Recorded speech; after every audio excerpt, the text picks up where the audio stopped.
Hello everyone and welcome to our expert talk in the course of PDA Group's focus series on sales enablement.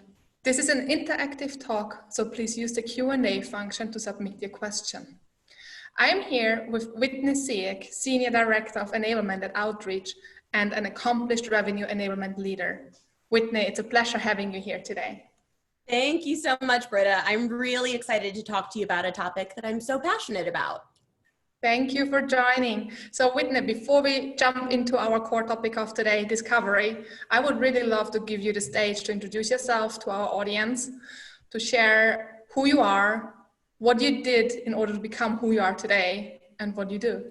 Yeah, absolutely. So I started my career as a sales leader who quickly realized that I loved training my sales teams and watching them apply something that they learned in a training that helped them achieve the results that they wanted to. Gosh, that was the part of the job that didn't feel like work. And it felt so rewarding. So as soon as I figured out that I could bottle that feeling and make a career of it, I relentlessly pursued a path in enablement. And so, as you mentioned, I'm in my very first week as Senior Director of Enablement at Outreach, which means I support our sales and customer success teams and report directly to the Chief Revenue Officer. Okay. So, Wow. yeah, I'm really excited about this opportunity because Outreach is focused on sales engagement and automation that really helps to drive rep productivity and go-to-market teams. And I don't know, I strapped myself to a rocket ship with this one because they've been named the #1 sales tool by G2 Crowd, and the announcement with Salesforce investing in them happened the day that I signed my offer. So it's growing fast. Yeah. Wow, congratulations, especially now in those days where we hear so many negative stories. It's wonderful that you were able to get this super job. Congratulations. Thank you so much. All right, my favorite question before we even get further, and I ask all my guests, is what is sales enablement for you, Whitney? How do you define it? And I'm sure with your length of experience, you can give us a super deep definition of that. Yeah, it's such a good question because it's different at every organization. And as an industry, I don't feel like we've really landed on a consistent, clear definition. And so I think at the highest level for me, enablement is about maximizing human potential at scale. And it's an investment in up-leveling go-to-market teams. And that can manifest itself in a variety of ways. So when I explain it to like my grandparents, I say that it's as simple as I help people get better at their jobs. And when I'm talking to executives, it's very different. I focus on the return on investment of enablement because executives are used to speaking in corporate metrics like customer lifetime value or CLTV. And so I actually map it to our internal customer, being the go-to-market teams, and use the equivalent of ELTV or employee lifetime value. And so this allows us to quantify our ability to ramp quicker, our ability to improve conversion rates, and to grow and retain top talent. Because in a startup environment, this is really instrumental. It's got tangible value, knowledge does. So you need people in order to grow the business. A lot of that's like high level. I think at the most tactical level at Outreach right now, the enablement team is tactically responsible for onboarding, for content curation, ongoing training, and optimizing the tools and the tech stack for the team. Okay, great. I love how you actually share two versions of the definition because it, again, displays message has to be targeted to the person you're speaking to. So again, a great insight. Thank you for that. Cool. So let's get into our topic, discovery. I think in one of our first chats a couple of weeks ago, Whitney, when we first met and we spoke about discovery, you mentioned that for you, discovery is a never-ending story. It's not a one-stop show or a one-stop interview. It has to be a continuous process. What exactly is behind that for you? What do you want to share with us on that? Yeah, sure. So a lot of standard sales processes have an early stage that's dedicated to discovery. And a lot of them even have a specific repeatable call that they call and label the discovery call. And so oftentimes what this misconstrues by putting it in a box like that so early in the sales process is that it's a point in time event. And when you're past that call or when you're past that stage, that no more discovery is required. And it inevitably creates a rep behavior where they find themselves asking questions like they're almost interviewing a prospect. And so that can be a really challenging part of the customer experience, because as a buyer, you won't feel like they're adding value early on. And so you might get disengaged. And if reps are too busy or too lazy, they may be asking questions that they could have really found independently through research. Yep. So I think that's enough on like the initial interview component. I told you that it never ends, right? And here's what I mean by that. With SaaS in particular, that call was likely scheduled by a business development rep who generated interest and lightly qualified the opportunity. And in today's world, buying's never done in a vacuum. So that one person who expressed interest, while they may become your internal champion, they're likely not going to have full purchasing authority. And so that means that you're going to need to multi-thread and reach out to multiple stakeholders at a business in order to understand those really unique perspectives and to drive consensus, right? Because if you've got groups, you have to be able to drive consensus in your company's favor. I mean, even in the enterprise space, like there's such long deal cycles, you can't just have discovery stop at the beginning of the process. Yes. I think finally, there's like a lot of different types of discovery that have to happen, and you can't jam that all into one call. So things like discovery on the value of your product to the business, around the use cases and internal processes that might be really important for configuring your product. Could even be the internal purchasing process at that company, because that's going to be what helps you with forecasting and generating some sort of confidence score about that deal. And so these responses will likely be different by the different people in the business. So latching onto a champion and hoping for the best, it just doesn't cut it anymore. I hear you. And also what you mentioned, that it's a multi-threading process and you have to speak to various people throughout the overall buying process and buying cycle. So when we speak about that, Whitney, how can we actually keep a general curiosity level at a high level so we move everything forward, but not losing the customer's perspective? Yeah, I'm not sure if there's like a secret or a trick to this. I think it's really an attribute that you hire for when you hire your sales team. You want to hire a rep that is authentically curious, and that way it'll feel natural for them to ask follow-up questions and learn more. And it's not just stopping at that one-dimensional surface level conversation. If it isn't a skill that your reps have, there's ways to build it, but it takes muscle memory, which means it takes time. And so you'll have to practice really digging in deep. And I called it one-dimensional earlier. I think that what you would have to do is get practice going to a four-dimensional questions, where you've not only asked questions around the circumstances and explored those circumstances, but you understand the need and how it relates to that product. You understand the why behind it all, and you can quantify the impact that your solution will have to that prospect. So that takes a depth of questions, not just your surface level. I guess if I could, I would change like Glenn Ross's ABC always be closing, right? Like that feels like a thing of the past. Feels a little like pushy and inauthentic. If I had it my way, it would be like ABC always be curious, because right. Yeah, that leads to the close. Mm-hmm. And you'll be able to make a tighter value proposition if you think that way, because it'll resonate with your prospect because you know what's important to them. And I think there are so many benefits to this approach, like naturally enhanced empathy or improving your communication, which ultimately leads to improving your relationship, enhancing awareness or increased knowledge of the customer. Because when it gets to the root of it, that's where the seller becomes the differentiator themselves. He or she with the most knowledge is going to have a better chance of winning. Yes, definitely. So you mentioned various skills already in this answer now, besides curiosity, empathy, knowledge, being able to keep the customer first. Are there any other skills you see that we as salespeople or marketing, sales, everyone involved in the overall customer facing process needs to bring with them already or develop through muscle training to still keep the customer first and not fall into the trap of me, because it should be the customer whom you're speaking to. He should be the focus. Yeah, absolutely. I would say meeting your customer where they're at, right? Like that's a tailored approach versus just steamrolling ahead with your own agenda.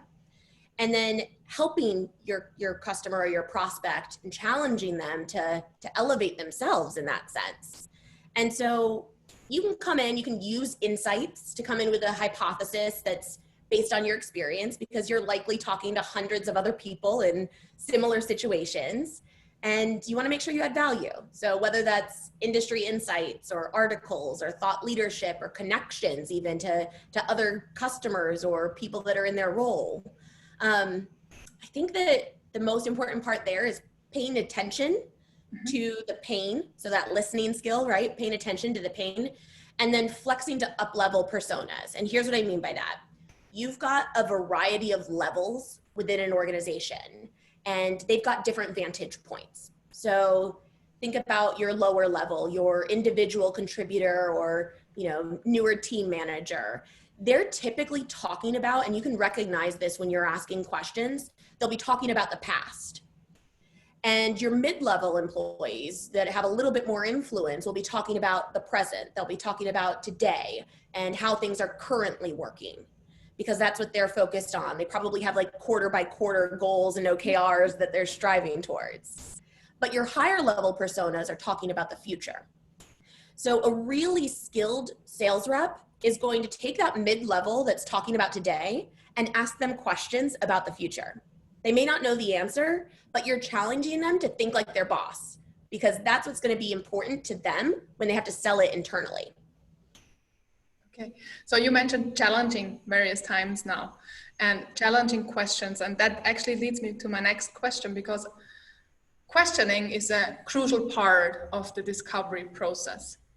However, questions are not all created equal, and some questions can actually really hurt you and your impact and your credibility. So from your point of view and your experience, can you maybe paraphrase some of the questions which should maybe be not asked or avoided in order not to diminish yourself throughout the process? Yeah, totally. Like a don't list, right? Yes. Yeah. I think if some of the things that come to mind first are like avoid questions that you yourself can find on the internet, right? I think that that's the first thing that comes to mind. Do you Yeah, exactly. Avoid the machine gun interrogation style that comes when you're only asking closed-ended questions. That feels like you could be filling out a form online versus needing to have that live interaction. I would say avoid focusing strictly on like feature qualification, which I think is a little bit harder for reps. You tend to ask a question in a certain way because you know that you've got a part of your product that solves that challenge. And so you're actually leading the witness. So what that does is it actually doesn't help you learn about the prospect, because you're pushing them to reveal information that you know you can solve. And I think the last one is don't settle for the high level answers. A lot of your prospects or customers will give you surface level responses to keep the conversation going. And that authentic curiosity we talked about will help here, but help your prospects to quantify pain. And that means drilling in deep to cost, risk, and revenue associations with the pain itself. And that can be really challenging, especially for less sophisticated buyers or less operational buyers, because they may not have easy access to that type of information. So helping them uncover it will actually add value to both you and them. Are there any questioning techniques which you, on top of what you mentioned now, like active listening, for example, but are there any other techniques what you highly recommend, for example, when you're onboarding new salespeople? I think when it comes to techniques, like discovery is often synonymous with asking great questions. And so that comes down to that 4-dimensional type of question that we talked about earlier, where you're drilling in past the surface level pain. It comes into balancing that mix of closed and open probes, because too many closed probes feels like an interrogation. Too many open probes feels like, too wishy-washy and they don't understand like where it's landing. And then the last thing would be really making sure that the questions are relevant to the buyer themselves and that they can understand that relation. Great, thank you. So when we spin it back to the sales enablement aspect, how do you see discovery to die in to sales enablement at this early stage of customer engagement? And we already learned it's a never-ending story. So how can we, through sales enablement, actually support our sales reps and marketing in this process? Yeah, I think not to put too much pressure or to give too much credit to enablement, but I think that we really build the foundation for strong discovery. I say this because we're the masters of onboarding and continuous skill development, right? So we're typically the ones who are talking about it first with the teams. Discovery and asking great questions, it's like batting practice though, and it requires us to get back to basics. So we're often responsible for introducing the methodology at an organization, and discovery is always a part of methodology rollout. And I think while enablement's important, it's really that continuous partnership with frontline leaders who coach to it day to day that's crucial for the reinforcement. I always joke, like, you've got to learn it with enablement, you've got to live it with the manager's coaching before you can love it and master the skill. There's that change curve there where it takes some time. Wonderful. I love that you actually mentioned coaching, because that's such an essential part. You know, we learn so much in the training and enablement, but then we never apply it.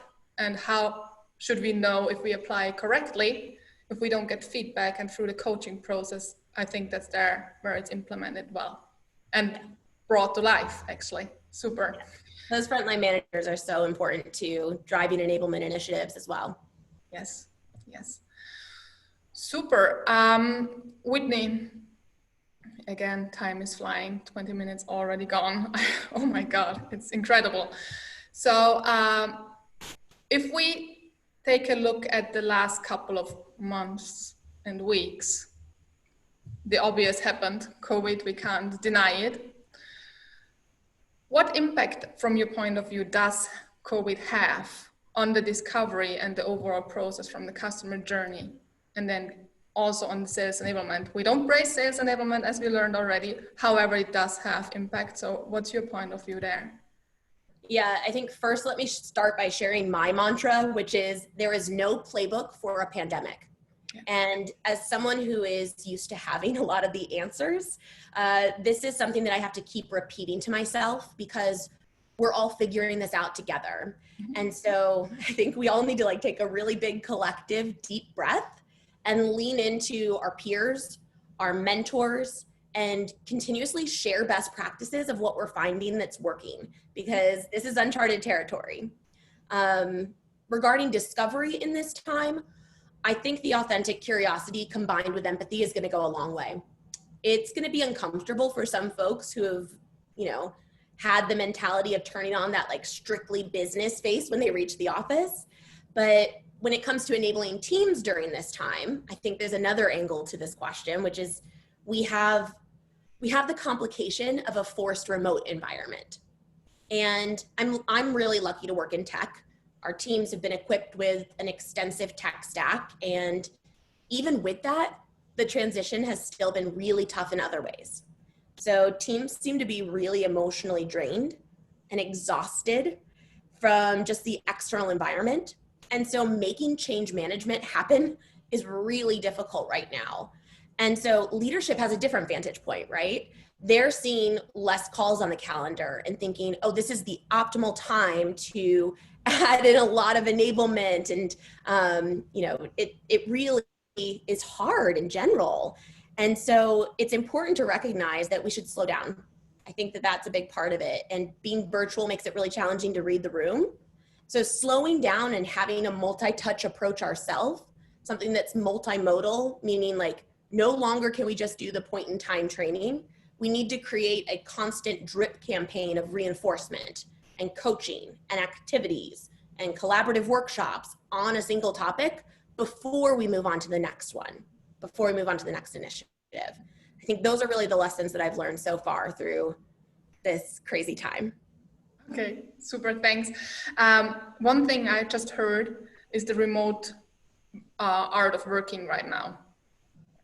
How do you think that applies also to the discovery where we have this co-active listening and we don't see our customer full body anymore? Like us, we see our upper body, but we don't know what else is happening. So what kind of implications does that have on the actual discovery for our salespeople? Are there any tips and tricks you can share with that? Yeah, for us in particular, discovery's always been done like inside discovery, right? Inside sales. So a lot of it has been done over the phone or over video. So I'm lucky that it's not that big of a transition.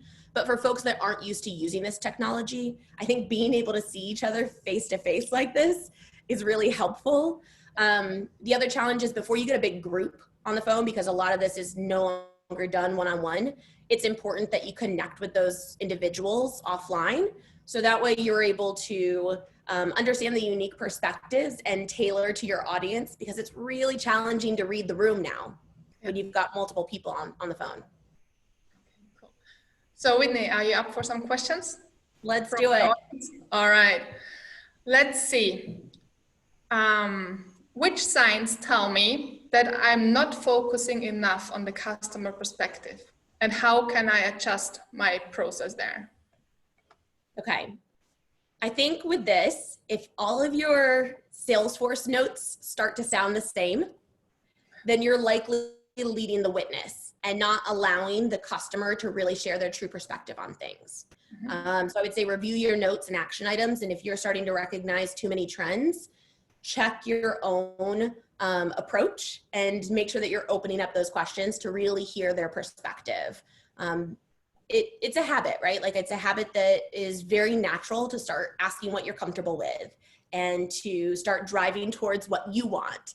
And so it's a real skill to take that step back and listen to the unique responses and drill down into what's unique for that customer or that prospect. So I think that would be my approach there. But signs would be like, check your own notes and see if you find yourself going into repeat.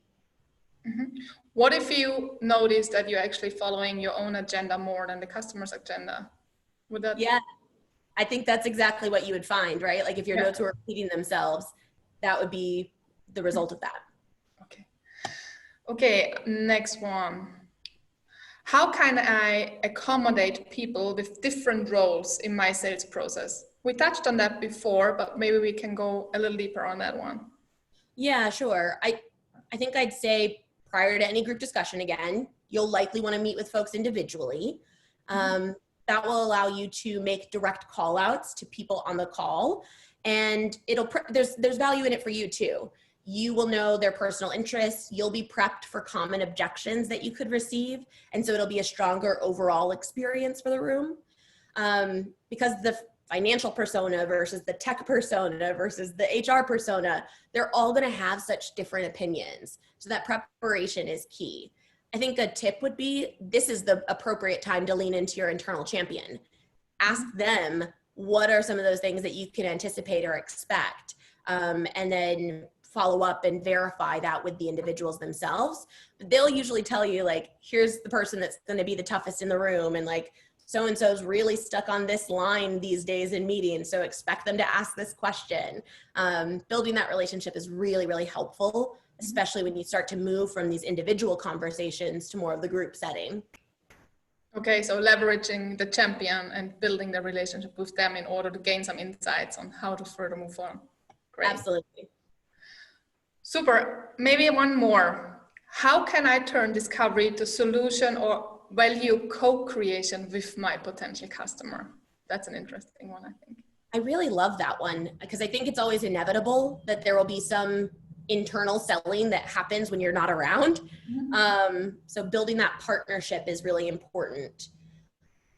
So I'll get into like a discovery lesson, right? Which is you should understand what's the current state versus ideal state for your prospects.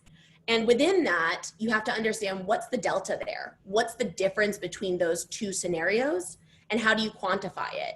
So using that type of framework, you're able to help them envision what this future could look like. And so that way they'll be able to better sell internally as well. I also think that's a really good point for marketing. We know that this is happening. So creating buyer's guides or ROI templates that sellers can use more downstream after they've done the actual discovery. I think those are really helpful tools that you can fill out together with your internal champion or potential customer to make sure that when you're not around, that they're still portraying the ultimate value of your product. Okay, great. Thank you so much. And thanks for answering those questions just out of the audience. So Whitney, time flies again. I would like to give you one more opportunity to also share with the audience some influences, getting some personal tips and tricks of books, podcasts, anything that inspired you in your life and had an impact. What comes to your mind here? What do you want to share with us? Wow, it's such a big question. I think for me personally, a major event that influenced me was getting my CPTD, which is Certified Professional in Talent Development. Mm-hmm. That was something that I felt helped me feel like a well-rounded enablement professional and enablement leader. And it gave me tried and true frameworks to follow, like the ADDIE model and Kirkpatrick model. I think another thing that comes to mind right now is I mentioned leaning into your mentors and learning from your peers. For me, that's huge, learning from the enablement community. I sort of started a pandemic passion project called Enablement Enthusiast. And part of my strategy was really interviewing other enablement leaders and asking them the same questions to understand the vastly diverse backgrounds that bring people into the field. And it's been fascinating to learn about how they define enablement, like you asked, and how their backgrounds influence the direction that they take their teams, and to hear about their proudest accomplishments. I think enablement's often the unsung hero at a company, and so it's been fun for me to shine a light on such incredible talent. So I've learned a lot through that too. And it's actually a wonderful project. I love it. I check it out every week, most likely, and it's really great. Congratulations on that one. Thank you. So Whitney, if our participants want to get in touch with you directly, what's the best way to reach you? How do you want to be contacted? Sure, thanks for asking. The best way is likely through connecting on LinkedIn. So shoot me a note, tell me what you learned in this session. And then alternative ways could include visiting enablemententhusiast.com or following along on Instagram at enablemententhusiast. Okay, thank you so much. Whitney, thanks for joining today and sharing your insights with us. Wonderful. Thank you. Thanks, Britta. All right, everyone. I hope you also enjoyed the conversation with Whitney as much as I did. I'm already looking forward to our next talk next week on Thursday again, and I'm honored to welcome Amy Franco, the LinkedIn 2019 Top Sales Voice, a sales strategist and author. We will speak about offerings and presentations, and also how can we develop a standout proposal. We will also speak with her about the skills that qualify as a modern seller. So join in, have fun, and see you next week. Thank you.